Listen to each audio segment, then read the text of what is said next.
Hello, hello, hello, ladies and gentlemen. My name is Schwigglendorf, and welcome to the Bull Rush. I am joined today by the always ever-present Mr. TheWolfman and the lovely Mr. Noirbot to the left of me. How are we doing today, guys?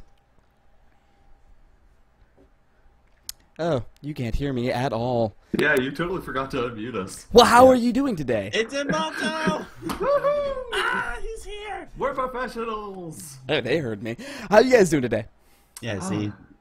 Doing well. It's been a rainy day. I'm glad I'm on top of a 900-foot hill because I didn't flood with the rest of Texas.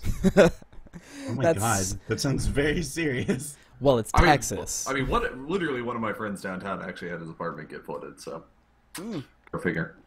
That would have been money in the bank for me. But we've got a great show for you guys today.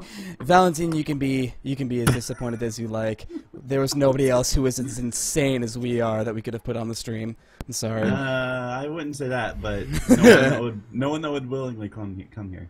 Yeah, No we one just that need would to get subject room. themselves to this. We just need to get room 1 week. We'll be good.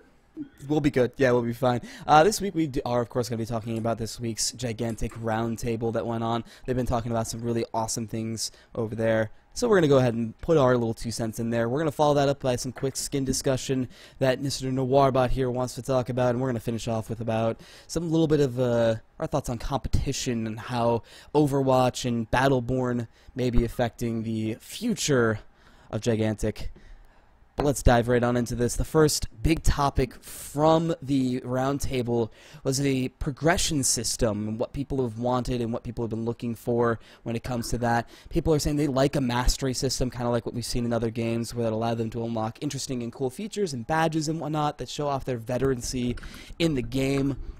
Stuff like skins that you can only buy when you hit a certain mastery level, stuff like an icon or something. What do you think about that, guys? Do you think, Gigantic should have these systems? Is it a good idea? I feel like it really depends on what they're gonna do depending on how heroes go. Like, we have something here that says allow players to rent a hero for a certain time period. And it's like, we don't know how if heroes are gonna be free to play, some of them are gonna be already unlocked, or like, because there's not really a lot to choose from right now, so I feel like kind of that monetization kind of thing is like right now it's kind of like I don't think that should really be that much of a hassle just to discuss. But, Yeah. I mean, like maybe later down the line when there's like 40 heroes or something, like yeah, I'll rent a hero and I'll play that for like a day, like sure. Yeah, I mean, I'll definitely say I like the system that, for as far as renting heroes, that Heroes of the Storm has, where it's like you can't really rent them for an actual game, but you can kind of drop into a just like, okay, spawn a bunch of Lindians, level me up 14 times, let's see what happens. Yeah. And like that's fun just as a way to decide if you like a given hero or something. I think though, as far as progression, I do like the idea. I like the idea of having some sort of progression, and I think we're seeing already the edges of that in the sense that if you look back to like the build we saw at PAX East, and I think also PAX Prime, everyone had 5 talents, or like the passives, there were 5 options per talent section. Yeah. And Now we don't have those. Now we've just got 2 per section. So either they decide to cut out a ton of talents, which I doubt, or you're going to have to buy those somehow, which is going to provide progression. But I feel like that's I don't know how I like that, being totally honest, just because, we see this a lot when they release new heroes in Heroes of the Storm where, the upgrade paths themselves aren't 100% balanced for which one's the best. So then what happens where you have to buy, what is considered the best upgrade path? That to me just feels a little bit janky. Like, hey, look, if you want to be the best you can be at the game, you have to put money in, or just an ridiculous amount of time in to be able to get anything out of it.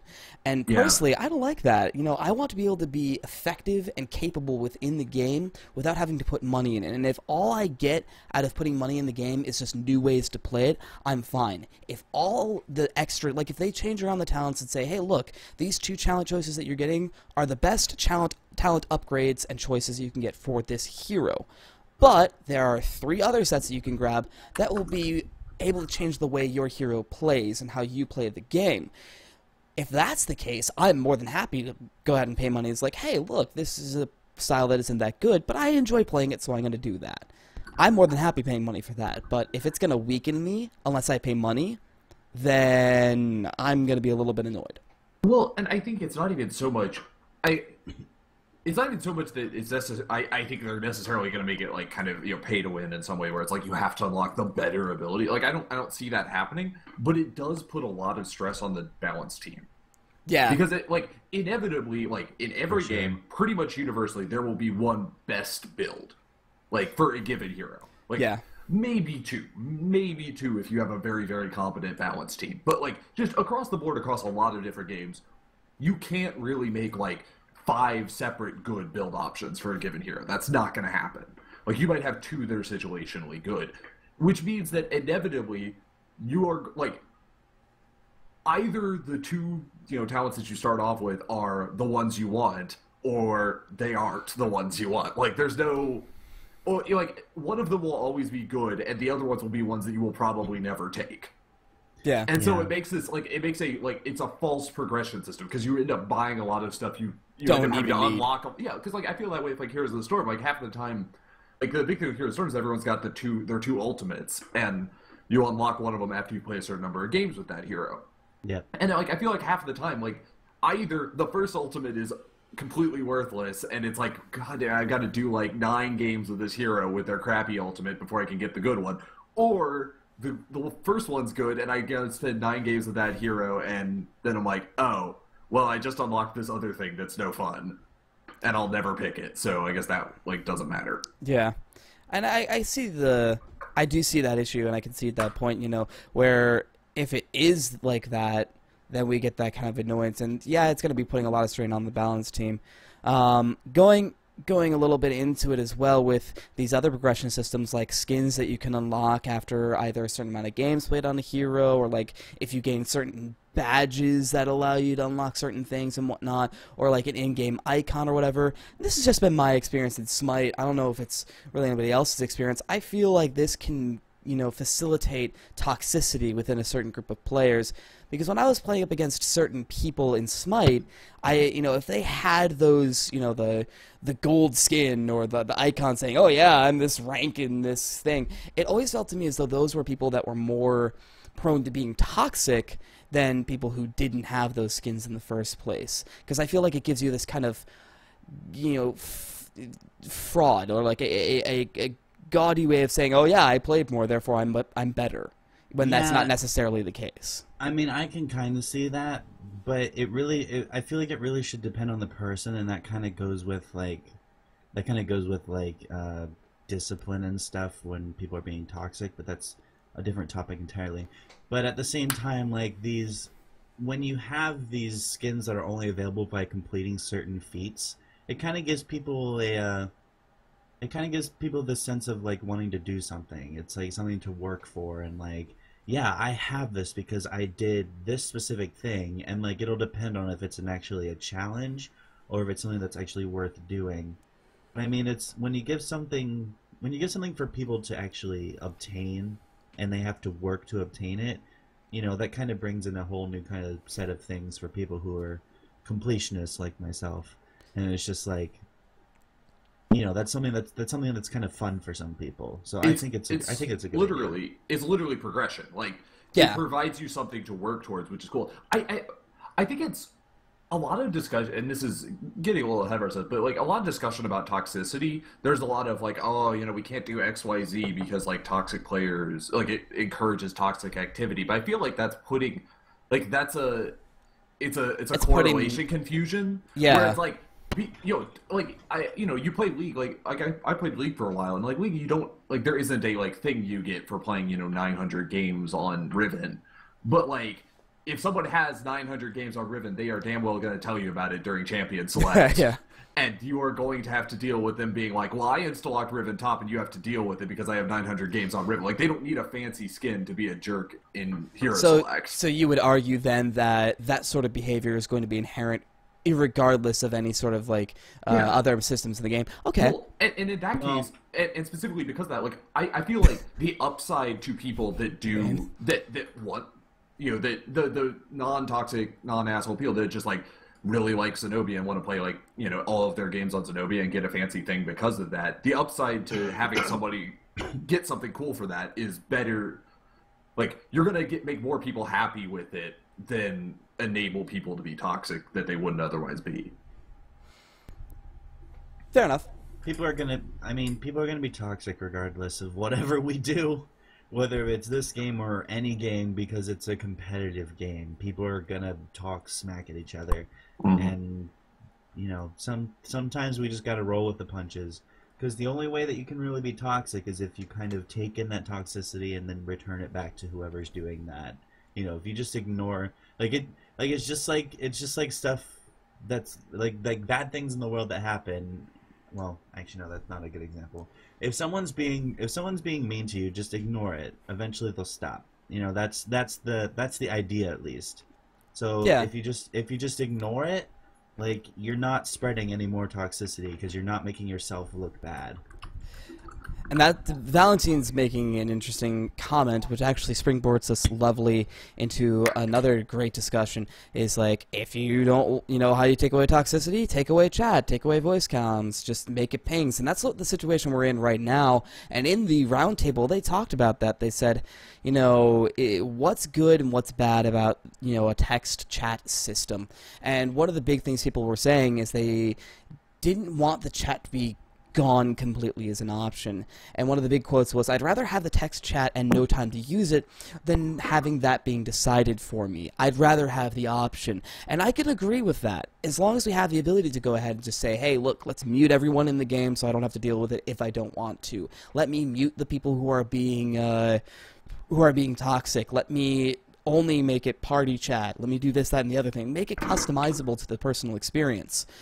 And honestly, I can agree with that. I can agree with the idea that, one of the big things there is that the text chat would be something that would be difficult to use in-game because there's almost no point in this game that you want to just be standing still and typing in. And you see that a lot in a lot of these high-mobility games, even, like CSGO or whatever. There's no time when you really just kind of want to be standing still doing nothing in this game. Just have all chat be... Just have all chat be non-existent like Heroes of the Storm, Yeah. Because most toxicity is spread between teams. Sometimes it's like people on the same team like argue with each other, just like, God, why aren't you healing me? Like, fuck, man, Jesus Christ. And then and that can almost always be taken care of by the team. Yeah, and you'll never see on Heroes of the Storm, like, someone dies, and then Zeratul comes in and gets like 3 kills, and then morphs out because he can do that, and then the enemy team's like, "Oh my fucking god, Zeratul OP, nerf please, God, you're such a fucking blah," like, because that doesn't happen because there's no all chat. Like, it's so easy just to avoid all chat, and then that avoids so much toxicity innately. In League of Legends, and they were actually even saying this in the roundtable as well, is like, make all chat opt-in only. Make it so that if you wanted to be a part of it, go ahead, but that basically just in my opinion, allows those people who are going to be toxic to have a forum to be toxic within. It gives them this place to go ahead and be like, yeah, no, I'm going to be toxic, and I'm going to be toxic against the other toxic people. And that's not necessarily promoting, but that doesn't necessarily promote proper behavior. It's like, oh yeah, if you want to be toxic, go ahead, but you don't have to affect anybody while you do it. No, don't be toxic. That should be the message we're putting out there. Just don't be toxic. I feel like this is, I don't know, I feel like this is a ridiculous and weird opinion, but like, I'm completely okay with having a community that's 20% toxic players, as long as they're toxic players yelling at each other in their own chat room where they can be toxic to each other, and it's not affecting my gameplay. Fair enough. I like, the interesting thing, like, That's a funny idea. People will like, because that's 20% more players, which means Otiga has more money, and everyone, we get more cool shit down the line for the players that aren't toxic. Like, I'm totally okay with that. And alongside that, like, there's like, you're never going to be able to do anything that's going to get toxic players below, like, I don't know, 5%, let's say. Like, there's an absolute floor on the effectiveness of any method in a game of a certain size. Like, obviously, if you have a tiny, like, if the game's tiny, sure, like, you can go around spot banning people. But, like, at some point, no amount of automated systems are going to prevent people from being jerks. And there's, like, if people want to troll your game and make your life a living hell, they're going to do, dumb stuff, like upgrade all your creatures to stupid things, or, spam the dance emote and stand in your base. Let's have 3 Cerberuses. Yeah, like, there's plenty of ways to troll the game and make it unfun for everyone if you're going to be a toxic jerk. Like, chat is just an easy one, but I feel like that's something you handle through moderation, right? You handle that through automated chat bans. You handle that through being able to mute all chat, being able to mute specific people, that kind of stuff. That's not something where you're just like, I mean, because like that literally becomes the like because those 5 people can't. It's the because your sister can't behave, we're turning this car around and not going to Disney World. Right. And like all that does is ruin everyone else's childhood. I don't think you quite understand. That was my summer when I used to, for like About to 5 say- years. For like 5 years. That's all we did during the summer was we come down to Disney World when we used to live in Buffalo.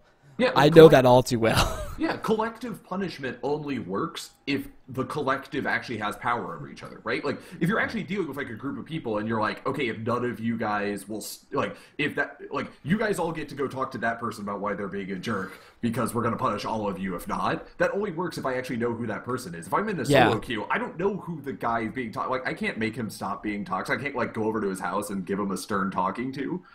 Like, why punish everyone with a lack of a chat system just because they're inevitably going to be jerks? Yeah, fair, and that's totally fair, and I honestly don't disagree with that sentiment. But I think at the same time, it still does do that, encouraging the bad behavior. But like we said before, that doesn't necessarily mean it's a bad thing. To not put in features simply because it can encourage bad behavior is just a slippery slope to start sliding down, because at one point then you're like, okay, then this entire game is encouraging bad behavior, let's remove it. Like, no. Yeah, that's the final, trash the internet, guys. Let's just destroy it. Let's throw it out. I'll agree with you then, Perry. I will 100% agree with you. If we're going to have toxic players, let's at the very least separate them from the general environment and punish those players for being toxic rather than the community. Or just let them be taught. Like, if they're not ruining my game experience, and if they're then why do we care? Yelling into a void or yelling against other players, like. Hell, like, if they enjoy being toxic assholes, if there's, like, a toxic asshole solo queue where all the toxic assholes go to be toxic assholes to each other, and I don't have to queue into that, I don't care. I get to see that in the game, like a separate box under the play normal screen. Normal party toxic asshole. Yeah. No, not even toxic asshole, just be asshole. Just a circular-shaped button. You know what it is. Yes. That's amazing. Oh man. So let's say that we live in a perfect world. How, and someone comes up and is toxic. How would we discourage bad behavior and instead give rewards for good behavior? Well, I think one of the biggest things to note is that, and we've said this a little bit, it's hard to suppress toxicity. Because one of the major, proponents of toxicity is a voice. If somebody's being toxic, they're looking for people to pay attention to them. They're looking for people to get annoyed by them being toxic. So if you try and suppress it, that means that they're getting validation for what they're doing. So there's no point in punishing them beyond just simple report. If they get too many reports, ban them out. Have a proper reporting system. That's simple, that's easy. If they're ruining somebody's gaming experience, deal with it on that set. Make it private, make it separate from the group, and beyond that, we'll move on. But what I can agree with is promoting proper behavior. And there are many games who have done something similar to that with varying degrees of success. League of Legends has the honor system, which is, it's got good intent, but it doesn't necessarily do anything more than just give you a nice little shiny badge to wear. Yeah. But one game that did do a spectacular job of this, and maybe there's a little bit of fanboyism on my side, is with Dawngate, and they talked about this in the roundtable as well, was adding a system similar to Dawngate's Karma system. If you're not familiar with it, at the end of every match, the way the reward system for the match went was you would have different tiers of rewards. The higher the tier, the better rewards you'd get, ranging all the way up to getting a free Shaper unlock. You'd get a hero just for playing a game because you got that reward. And these rewards, which one you got, was made up of a different set of variables, including a random roll, bonus points that you get if you won the game or played more as a team, this, that, or the other thing, and then, of course, the big one, the karma score. And this is the part that they use to kind of promote good behavior. Everyone in the game had the ability to just give somebody karma for being nice, playing as a team, playing well, or really anything. You had Yeah. no control over what people gave you karma for. It was entirely up to them and entirely up to you as to who you gave karma to and chose not to give karma to. In fact, actually, you could go to a game and not give anybody karma at all if you wanted to. But if you were getting karma from people on your team or people you play with a lot, you'd get less than people on the enemy team who are recognizing you for doing well and playing good as a team player, and especially from people you haven't played with before, because then now you're making a positive impact on the growing community rather than just the people you play with all the time. Honestly, I this is also also like works the as a... fact- Go ahead. Yeah, I also like the fact that the karma giving system was anonymous. Oh, yeah. So it didn't give this sense of, oh, these two players are playing with each other and they're giving karma to each other so they get better rewards. Like no one did There was that. there was And no if they did, no one accusations knew of that. about it, and it really didn't matter regardless. And because, even if there was accusations of that, it was almost always in jest. It was almost always within small communities of the game, like the high-end competitive, just like with Gigantic, where everybody knows everybody, sort of a feel, and they're just going to be making fun of each other for that sake. It also does help discourage bad behavior, because, if you don't get any karma, you're not getting the better rewards. Dawn Gate had its own issues, and it had the issue of the random roll needed a little bit more balance, because even if you get a whole bunch of karma, it was entirely possible you get screwed by the random roll and not get anything worthwhile. But Otherwise that's known balance. as the destiny problem. Yeah, the destiny problem. Or Right. it was the 100% acorn of shame is what it was called in Dawn Gate. You get the acorn of shame because you got screwed by the random roll. I miss Acorn of Shame. But, it does, that's just all balance, and that's things that can be taken care of with time and proper balance team, work. And honestly, there are other games that do it, like Overwatch with the highlight of the 4 or 5 players, Old Republic's MVP system, all those systems to promote and reward people for being good players and being, anti-toxic or non-toxic, all work well and have been proven to work well many times over. So something like that, in my opinion, is more than welcome in Gigantic. Yeah, there was something I can't see who was it in chat. Iron Druid was saying that you shouldn't have systems to reward people being non-toxic. It's like you just like you essentially you punish the people who are doing bad things. You don't like your reward for good behavior is being a good person. And I don't know. I get it, but at the same time, I don't agree with it. Yeah, I like it in theory. I think my biggest counterpoint to that is not even so much that like I want free things, as much as some of my like favorite memories of playing games have been the times when like I did a really cool play and like someone else on my team was like in chat or like after the game was like, that was really awesome, good job. That's the stuff. Like I played like Heroes of the Storm for like 3 months, and I can remember all of maybe one game, and that's because like I got like a full team pentakill on my own, and like I mean not on my own, but like with the help of like a couple other people on my team, and it was like, and a couple of guys were like, "Damn, that was awesome! Like, congrats!" And I was like, that's the thing that sticks with me, and like even if it's like some sort of weird false like people are being nice because they want free shit, like I don't care. Like having somebody there, like having just like something in your back of their mind that's like, I should be nice to my teammates because like, even if it's just like I should be nice to my teammates because karma system is better than I'm just going to play this in stony face silence while watching TV on the other monitor and no one, and like, GG at the end of the game. Like, I would rather have an encouragement to drown out people who are going to spam all chat with, horrible profanities. Like, drown that out with people being like, hey, you did a really good job, or like, hey, thanks for that, that word you put down, like, it saved my ass. And also, that kind of also goes into, a learning experience sort of a thing. Like, when you go to school, you have teachers that will punish people for doing wrong versus reward people for doing right. It's been proven psychologically that positive reinforcement for doing the right things, even in dogs and cats and other animals, has proven positive reinforcement works better than negative in almost every situation. And I don't even see them as being, like, mutual systems. Like, I don't see it as rewarding people for good behavior stops toxicity. I don't see that being a thing. Like, in my mind, it should just be something we do. People who are going to be toxic are toxic. And then you've got the people who are, like, really nice and helpful to everyone else are, like... going to be topics. Yeah. Yeah, we'll be talking about Thor later. No, But and like the top X percent of people are gonna be people that are gonna be nice and like congratulatory and helpful, like without any prompting. And there's like probably 70% of people are in that middle ground where they play in silence and like GG at the end of the game. GG. And so like I would rather have like getting rid of the toxic people is really good for the game, obviously. But I would also like I like the idea of putting more people into that are nice and helpful and like give good advice and remember to tell people when there's AFKs and that kind of stuff. Yeah. Valentin says free skins for nice people.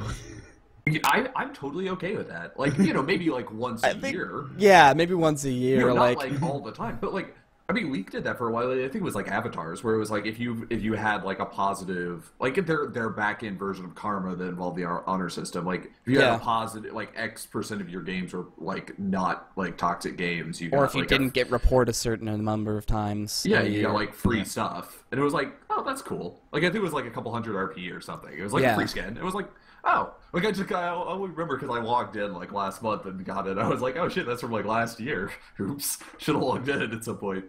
Yeah, really?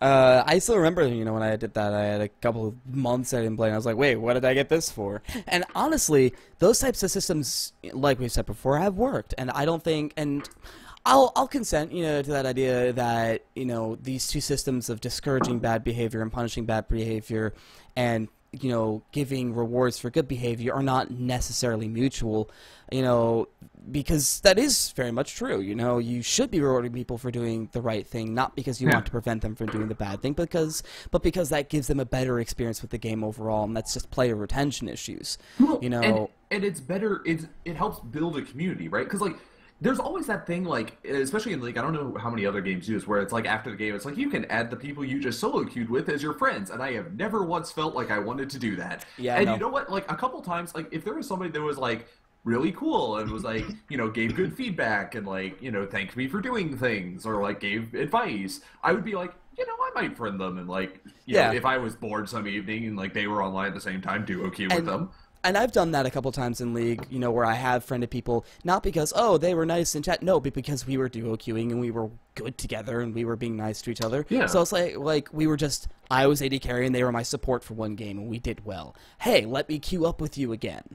That was the only reason I would do that, you know, in League. And I could definitely see, you know, promoting that type of behavior in Gigantic being a very positive experience. You know, and it's definitely something that I would like to see. I don't know if we would want to have like a sort of system that rewards people for friending more people, because then what does that do? That's weird. But, you know, having systems, yeah, right. That's weird. But like, how many friends do you have? I'm super friendly. It's like, when did Gigantic become a Facebook simulator? But really, it's like promoting people for doing nice things and promoting that kind of behavior where everyone starts being nicer to each other, because that does create a more general, you know, a better experience for everybody involved, is a good thing. Yeah. And is something we should be seeing more of. And going right along as we're going to go into this, there are a couple of other quick things that people were talking about, general game-wise. Getting back into gameplay at the very least for our discussion. They were talking about death timers and crowd control. Some issues people have been seeing with the game right now. One thing with crowd control is, like, should there be a system of diminishing returns with CC? So the more you're hit with CC, the less each consecutive CC will affect you. Absolutely not. I think it's I don't think there should be, but mostly just because it would be irrelevant. For the most part right now, everyone has such low HP that if you get hit with like more than like if you're in a coordinated team fight, hit with the second CC, you're already dead. Yeah, because like CCs in Gigantic right now are long enough in general that like if the other team was going to kill you, they would be killing you in between the first and second CC anyway. Like, yeah. This isn't something like Heroes of the Storm where like fights go on for like 45 minutes. You know, and I'll agree with that. You know, a diminishing return system almost seems superfluous, because there are from the competitive standpoint, you know, from what I've been seeing in Guardians Arena, there are two types of different CCs. You know, you'll have the one CC where it's like, oh, I just kind of landed that on this person just to annoy them. We weren't actually pushing off of it. It was just something to happen in the middle of it to poke them down or cause damage, or slow them from regrouping as a team. And then there's the other form of CC, the I'm engaging, let's actually do something here CC, which, like you said, you know, if that's on you, you're dying before it's over anyway. You know, so a diminishing return system, which would basically be like the second only, like you're not going to have two people CCing somebody at the same time just to poke them down. No, you're going to be using your CCs to start a fight and continue a fight and chain your CCs properly. You know, that being the case, there's almost no point because of that point. And then going a little bit further, they said death timers, and this is something that I found a little bit interesting. Again, because of my play in the Gigantic Arena these past couple of weeks, they said, you know, they're saying after you win a team fight, people feel as though there isn't enough time to actually contest a deeper objective, like pool or the caverns. You know, like the quote being, when you win a team fight, you should be able to win something, you know, and... You know, we were talking a little bit about this before the show, and Perry brings up a great point if you want to go ahead and go into that. Yeah, I think this is not so much a matter of death timers, but that death timers are revealing an underlying fault with how the game works. Like, you think about death timers in something like League of Legends, which I've been watching obsessively for the last couple weekends. You like lose, like, let's say you win a team fight, like, and your team loses 1 and their team loses 4. In something like League of Legends or Dota, you can go take a permanent map objective that gives you a permanent advantage. Like League, you can take Dragon, Baron, or a Tower, depending on what point of the game it is and what's available. Dragon is a bunch of gold that gives you permanent stat increases and a permanent buff now. Baron gives you a ton of gold and a buff on the map, and you get more map positioning by taking out towers. There is nothing on demand in Gigantic that you can kill that gives you any sort of advantage permanently. Like, you can go take out the other team's creature, and they will resummon it. They probably have enough focus left over from the fight that they all just died in, plus the fact that they gained focus from dying, that they'll immediately have it back to an adult creature in like a minute and a half anyway. Like, there is... The only permanent objective you can take in the game is wounds, and you can't just on demand take a wound. Yeah. Yeah, and that's very true. And I'll agree with that. But what would you put in? Like, that's the question. Exactly. I mean, what would you put in that was a permanent objective you could grab that would give you something worthwhile to grab after a team fight? I think that's really...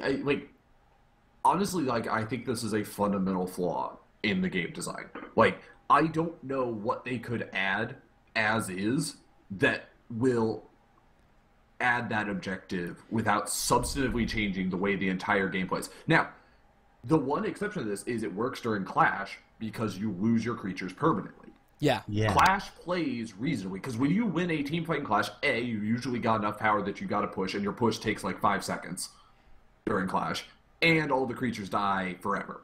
Clash actually plays reasonably with death timers.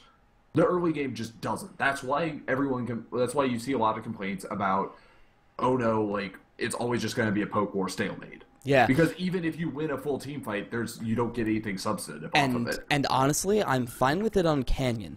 But one thing they can do to fix it in, you know, Mistforge when that comes back, or in any future maps that they create, is to do something they were flirting around with for a little while, was a neutral creatures sort of a system.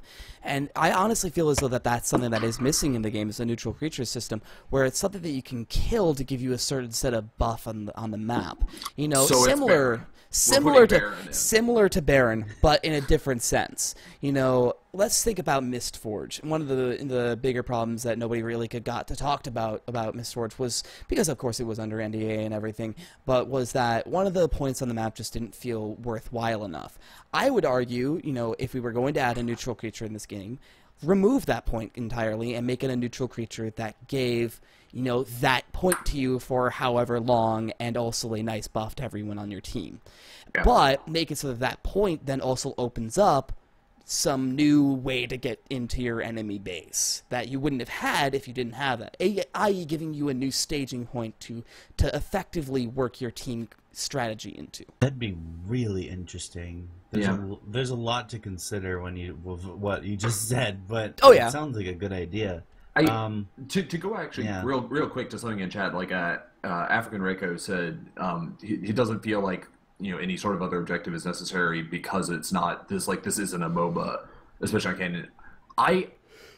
So I'm not saying we need this because this is a MOBA. Like, I use like League of Legends or Dota as an example because they're convenient, because they exhibit the behavior that I would like to see.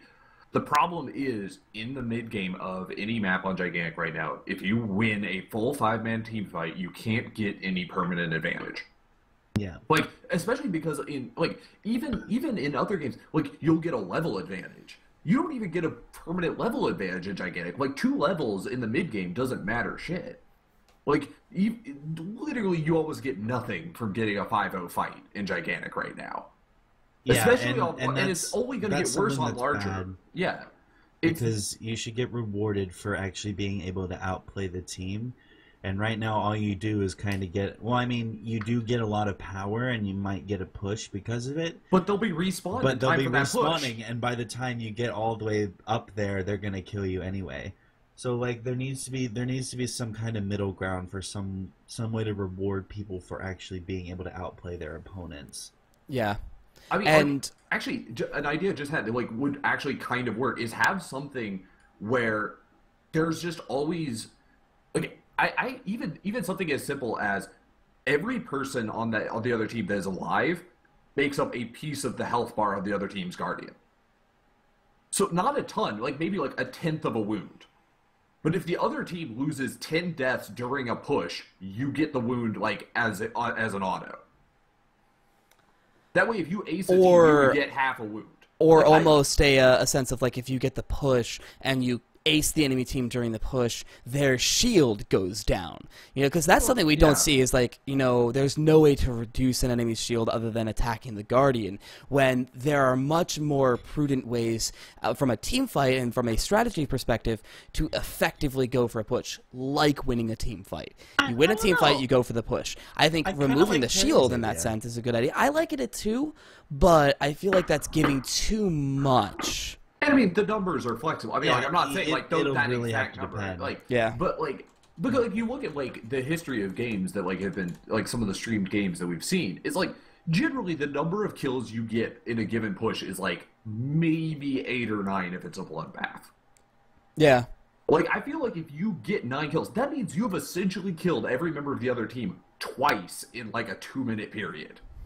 Like that should get you something, like almost for free. Yeah, and it's like, in a way, it kind of makes sense too, like how it works in the game like not mechanically, but like, you know, what the story is, because the Guardian, the Guardians say like, "Don't worry, I will revive you," and so if he's down, you know, if the Guardian is down, is dead, or not dead, but you know, like they're down and they're vulnerable. Like being able to summon back a hero would obviously take a lot of energy, and like it would sap some of his health and strength out of him, and you know that makes sense. And that if you makes want to sense balance me it, because like the problem we have, like the only problem I could see with that is it makes it so you don't want to engage on a team fight, right? Because it makes team fights even more risky. I think the way you counteract that is what you make it is the kill secured power orb system we have. You get the kill, you get like your power. You have to collect the orb to get the rest of the power and to do the damage. Yeah. I like these ideas, and really, again, this just all kind of goes back to that same idea that if you do win a fight, if you do win a push, if you do win something, you should have some other permanent reward for it. And just right now, like Perry said, there's really nothing out there outside of Clash that you get that, and I'm almost fine with it on Canyon. Mainly because they've said it before, Canyon is not the main competitive map. It is an ARAM style map. It's intended to be deathmatch, quick action, and I'm fine if there isn't anything permanent outside of Clash in that setting, because that's what it's supposed to be. Quick action fast. that is just for killing and killing and killing. That's it. Boom. Yeah, That's the game. It's a plenty fast game. Like, and I feel like maybe these issues will be less, you know, less of a problem on, you know, something like Mistforge when it comes back, you know, whatever it turns into, you know, and anything else, you know, if they think about it in the long run, if they keep that sort of a system in mind as they're building these maps and as they're going into the future of level design for the game, that a permanent or a significant, you know, push or a win should grant some sort of a, you know, permanent or significant buff. Yeah. You know, moving right along, however, as we are getting about 20 minutes from our end, there are just a couple of other quick things that we wanted to go into. Much of what the roundtable went into there after all this was just stuff that we had talked about before. I really don't feel like rehashing old things. One last thing, though, was they were talking about hero balance, and specifically with Voden. And as a Voden player, this kind of got me. They were talking about, one specific is that he's always, the player perception is that he's always getting toned down and starting to get to the point where he's no longer viable, with things like why his super jump got turned into an upgrade rather than just something that was basic to his kit, feeling like he became less of a support character and seems more that he can only get kills now and that's all he's worth doing, that he has no real base mobility or escapes, which makes him much more difficult to play. Honestly, I'll agree with some, but not all. The idea that he's becoming less of a support character, I'm fine with, because I don't feel as though that was one of the main one of the core ways of playing Voden. But removing his mobility and removing his escapes on the base upgrades for him, and basically forcing you to, within your first, second, or third upgrade paths, get that super jump, really bottlenecks how he has to play, and I'll agree that he does feel like he's getting toned down a lot. Yeah, but because they're not wrong here. Like, the question was, why did his super jump get turned into an upgrade? Like, that was kind of integral to his kit, and now you have to have it as an upgrade by at least, like, at the most level 4, if you're lucky. I don't feel as though there was really any good reason to remove it either, No, I don't feel like there was any good reason to be like, oh no, it has to be an upgrade now. Because while that may say, hey look, now there's a significant difference between going a more damagey mobility route and going a more supporty route, it wasn't a good way, because then you just basically said, hey look, support is the wrong way to play this hero by doing that. And that should never be something you do with a hero, especially in Gigantic. You should say, obviously, like you said before, Perry, there's always going to be the strong way to play a hero, but that doesn't mean that the other way to play that hero is, just wrong. It should be strong in its own way. Yeah, that is one of the worrying things about the way balance has been done recently in Gigantic, is there's a lot of, XYZ hero is overpowered, let's nerf their off specs. Yeah. Like Voden is overpowered because he's a good support with, he's a good DPS with a bunch of extra support abilities that are nice. So let's nerf all his support abilities so he's just a good DPSer now, which I feel like is okay in a game like League of Legends that has a shitload of heroes coming out of everywhere, and you can just kind of build the, you could have the, if you want to play a damage dealer, here's the, 47 range damage dealer, pick one. You can find one that fits your fancy, but, when we're talking about 16 heroes, it's... one of the things I liked about Gigantic was that, there was a lot of versatility to the heroes. Yeah. And, it feels like we're slowly nerfing out a lot of that versatility. Yeah. Because, back with that same example for League of Legends, Fizz is, this magic damage dealing, burst assassin, super high mobility, slippery kind of character, and then people found this random super stupid AD build that was broken AD as hell. Tank build, yeah. And then they nerfed that, and now because that's not what they want out of that hero. That's not what they want out of that champion. They want him to be that burst assassin AP damage person, and I'm okay with that. Yeah, that's perfectly fine. But literally, these characters. It was something that was very unique, that these characters could be played in 2 or maybe even 3 separate ways based on how you built them. And with these lower upgrades, with these lesser played, lower standard upgrades being nerfed, it's just, it doesn't make any sense to me, honestly. It literally takes things out of the game in a way that, you can get away with if you are a very deep game. If you have an incredibly deep game with a lot of, very, very specific counterplay between a wide variety of heroes, something like Dota or League has, you can get away with very, very narrowly tailored things. Where it's just if you watch the League of Legends finals this morning, there was a lot of, oh man, what do you run against Lulu? Kassadin. You pretty much will not see, either Lulu or Kassadin mids very often otherwise. But, if somebody decides they want to take Lulu mid, that is the person you counterpick into it. It's pretty much the only person you counterpick into it. Let's go. And, I'm okay with having super niche counterpicks if you have a pool of 148 characters to choose from. Yeah. But Because if you, otherwise you know, it's just boring. yeah, and we even kind of sort of get that in Liga, in Gigantic right now. Like, hey, look, you're playing as Zenobia. Let me get the talent upgrade. That means I'm immune to dazes. But it's all in the build. It's not in let me play this hero. If you're going to do that, like, hey, let me play this hero, it's to counter a team comp. And you don't see that all that often because there's no way to really do team, draft picks right now at all. But like, hey, the enemy team is playing 4 assassins. Let's go ahead and play Margrave Zenobia because that's going to be something to destroy that comp. Like that's something that can happen, and that's something that probably will happen in the future. But, like you were saying, these individual, let me pick this person to counter this person, it's not going to happen. Yeah.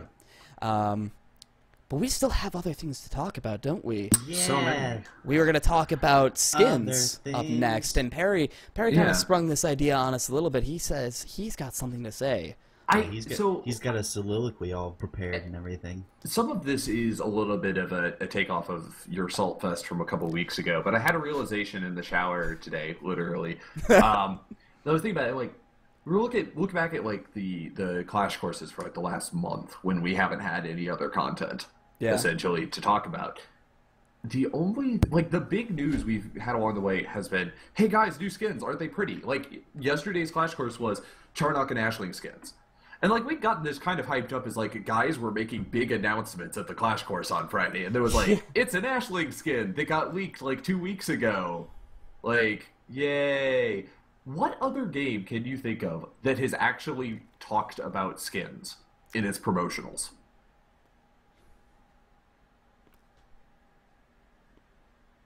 Like, literally, what we're hearing right now from Motiga is the thing that should get you really hype about the game right now is the way you can pay us. Like, the thing that we are selling you to make money is the thing you should be most excited about. Oh, Which, man, and honestly, Balto's back.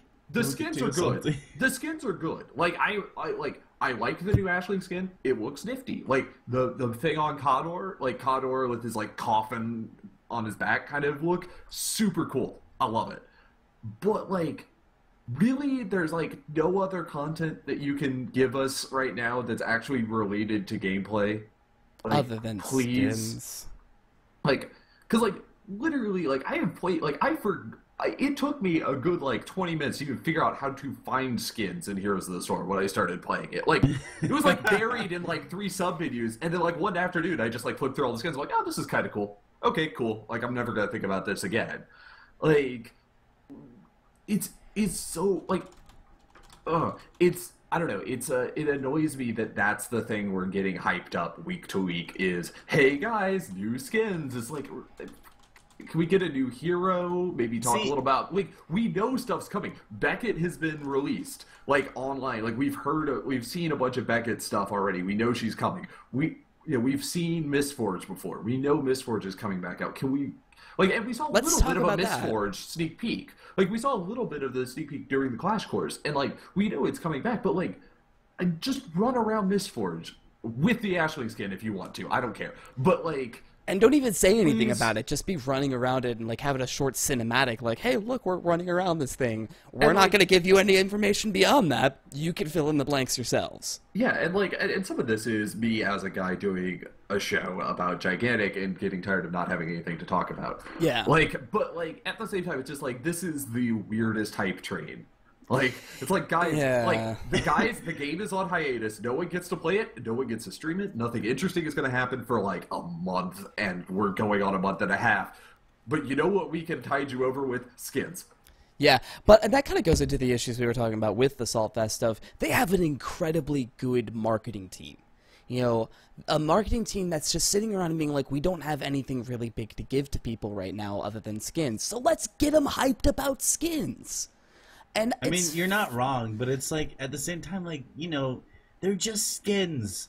There's no upgrades to the game. We don't know what. Like, there's no new content. We just know for the game. There's no new skins. content, just skins. It's like, really? And I honestly think it's like, I honestly think it has something to do with Thor because he overhypes everything. That's just the kind of That's just person that Thor, he though. is, and he's just like, "Oh my god, he got new stuff coming, guys! It's gonna be great!" Just, like Yeah. it's just that's exactly how he's always been, and Yeah. that's But- just him. He's got this thing that like I know like when Fourth Oracle and I were practicing casting, like we had to realize that like one of the big things with Gigantic, like, as far as like shoutcasting it, is like you have to not hype everything, because like especially in like high level Gigantic, there's often a lot of like, we've just been in a team fight pretty much nonstop for the last 6 minutes. And at some point we just kind of was like, we need to just stop hyping these. Like like it's cool Only to get hype it hype until when hype something it when there's happens. like a triple kill. But otherwise it's like, and they're fighting again, and Trip dies, and Zenobia dies, and Margrave gets killed in return, and that's a 2-for-1 team fight. Now back to what we were saying about that other thing. Like you can't hype everything, because then it's just not interesting anymore. Yeah. Yeah, and realistically, though, a lot of this stuff isn't even things I can be 100% mad about, because, they're saying, hey, look, we're going to be on hiatus for a little while, there's not going to be a lot of content we can have, but even in the face of all that, they're still trying to give us something. They're still trying to, and they're giving us everything they can at the moment, and I do respect that. I respect that. I honestly respect that. But I can still, that doesn't mean we can't still be disappointed in the fact that there isn't more, But even that comes with a but. Like, yeah, I'm disappointed there's not more, but it's still a game in development, and it's gonna take time. I think, honestly, patience is going to be something that's huge, for a little while. On A the long while. positive side of things, though, that Ashling skin looks amazing. Yeah! It's just like, it looks great. But, yeah.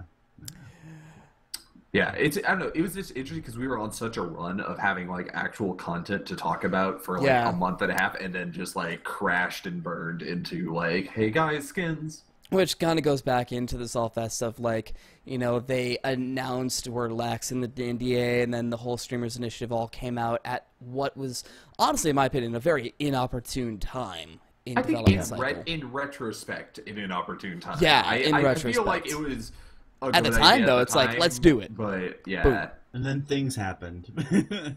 Yep. But, yeah.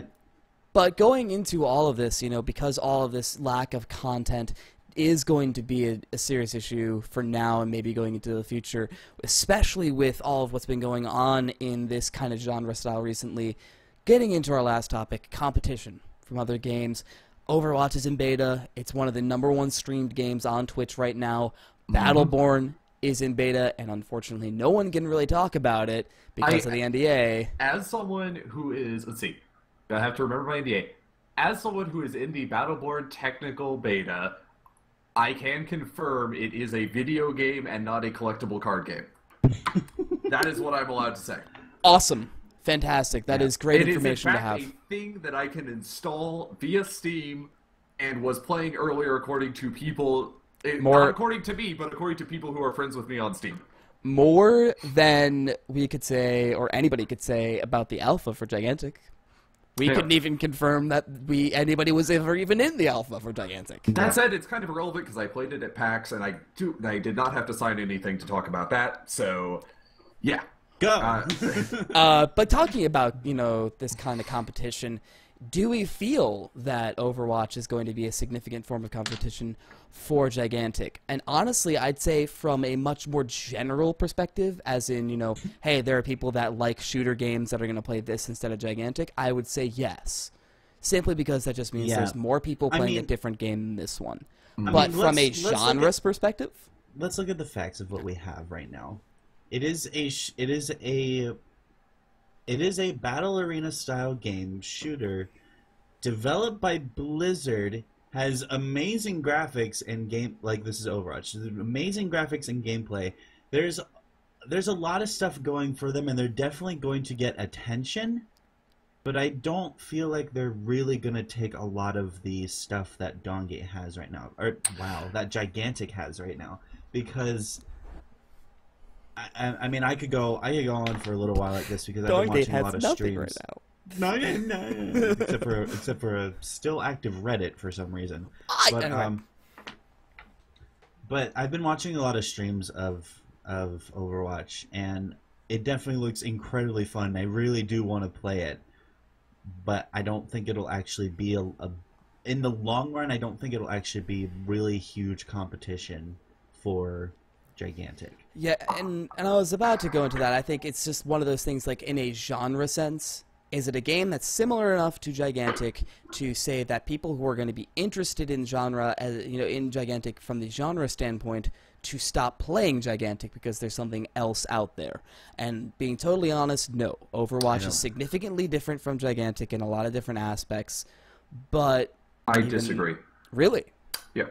So if we were talking literally about, like, there are two games in the world, Overwatch and Gigantic, I think, yes, you would be right in the sense that, like, there will be some, like, they're different enough that people will go their separate ways and play whichever one they prefer to play. Yep. I disagree in the sense that they both fill the same niche for a lot of gamers, which is game I can sit down, play for 20 minutes, and get off, go, like, do something else for 20 minutes, hop back in and play. Like, they fill that League of Legends, TF2, like, that sort of game position. Because, like, one of the things, and this is, like, so, like, Gigantic, especially the community, is really proud of being like, lol, we're not a MOBA, lol, we're not a shooter, like, we're a third-person battle arena shooter MOBA thing that isn't League or Dota, but is actually not very similar to TF2, insert, like, stupidly long acronym here. But they're, like, fundamentally, like you mentioned, like, most of the people that are playing Gigantic right now, hardcore, are people that came over from CSGO or Dawngate. Or Guild Wars 2. Or Guild Wars 2. None of which are particularly similar to Gigantic in it. Like, they're like 1 degree of separation away from Gigantic in genre. Like, because nothing is actually in Gigantic genre, really. Like, which means, like, they're just as likely to migrate to something else. Right? Like, there's all these people where it's like, it's just as easy that, like, a bunch of Dawngate people that maybe haven't been keeping up on Gigantic end up just going to Overwatch instead. Like, that is entirely possible. Same with a bunch of people that's, like, coming off of TF2. Like, it's entirely reasonable that Gigantic could poach a lot of TF2 players, except they're probably all going to Overwatch now. And, like, you probably aren't going to play, like, 2 progression-based third-person, first-person shooter games at the same time. Like, that's very true. And so I think, like, it is going to be a problem. And the other thing to look at is, like, look at Twitch on the weekends we were streaming. Top viewer numbers, like, 200. Look at Overwatch this weekend. Top viewer numbers 25,000. But see, that's different because they're a Blizzard game. That's but like that is exactly the point and why it's a problem. Because it's one of those, like, the expectations, sure, like no one would expect anything different to have happened, but that doesn't mean it's like saying your corner store only had 4 people shopping at it, so it's, like, not a problem that a Walmart's moving in because, like, Walmart is expected. Like, no, like, if a Walmart moves in next to your corner store should be scared because it's goddamn Walmart. Like, it's the same thing. Like, when Blizzard moves into your territory in a genre, you should be scared. That's very true. That's very, very true. I have nothing to say against that. Especially because Blizzard, especially because Overwatch is probably going to come out by the end of the year. Yeah. Functionally. Like, everyone who cares will be in the open beta by the end of the year, and we're looking at Gigantic probably won't even hit open beta until next year if it knows what's good for it. Yeah. And honestly, I feel like this kind of a discussion is almost, I would almost argue, superfluous at this moment, simply because Overwatch A has been hyped by Blizzard for a while and is nearing its kind of, release date. It is nearing its kind of release date, and people are starting to talk about it more and more. So it already has that hype of, hey, look, this thing is a thing. Yeah.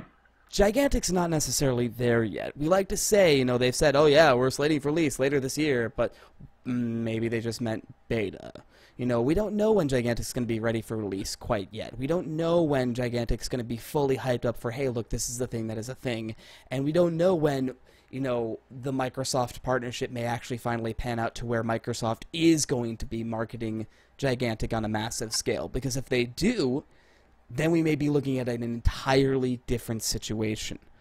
And Yeah. from that sort of a standpoint, we may be looking at a situation where it's like a lot of Overwatch players jump over to Gigantic because it'll fill a different niche that they want.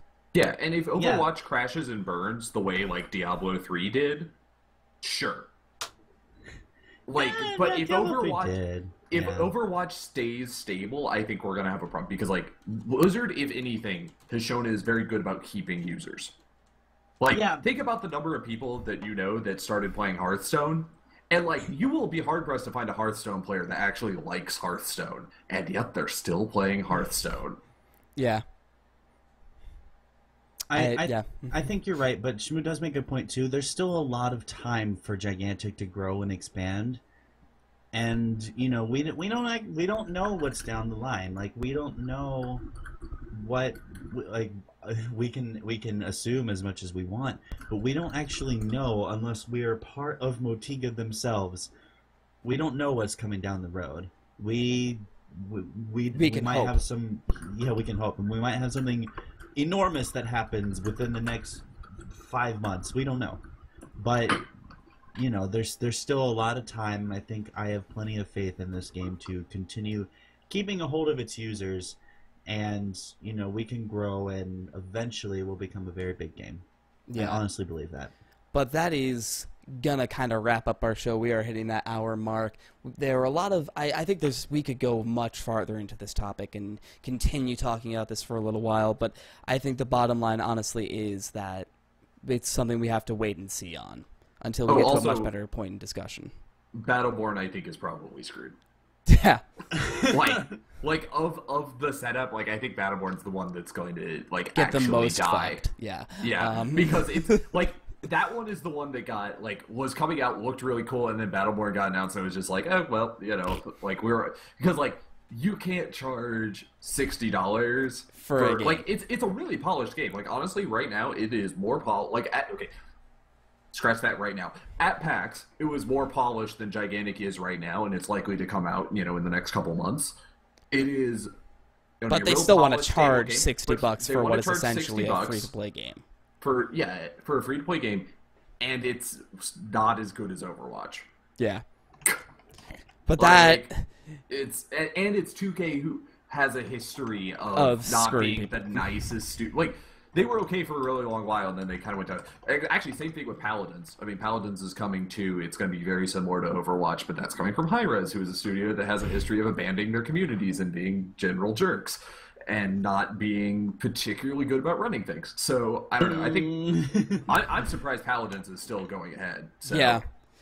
But that is, again, neither here nor there, and when a lot of it comes right on down to it, all of this topic is the sort of thing that has to come with time. You know, we may, you know, a year down the road be playing a much different game and talking about all of this in retrospect, which will be a much better vision of what exactly is going on right now. Oh, yeah. But I'd like to thank everybody who came out and kind of participated in the chat. We had an interesting range of discussion going on. We did have Balto in here, Mr. Greg Fest. He's still here. So I'd like to thank him and everybody else for coming on by. It's a great discussion, and please, please come on back every single week. We're looking forward to more and more great discussion like this. Follow us at our Twitters listed above, at Noirbot, at Schmoogledorf, and at Wolfman, and as well as, of course, at the GG Unleashed Twitter, at GG Unleashed. You could go ahead and follow us down here below for when we do go ahead and go live. I don't think we have anything big going on this weekend. There isn't another Guardians Galaxy this weekend. That is, or Gallery this weekend.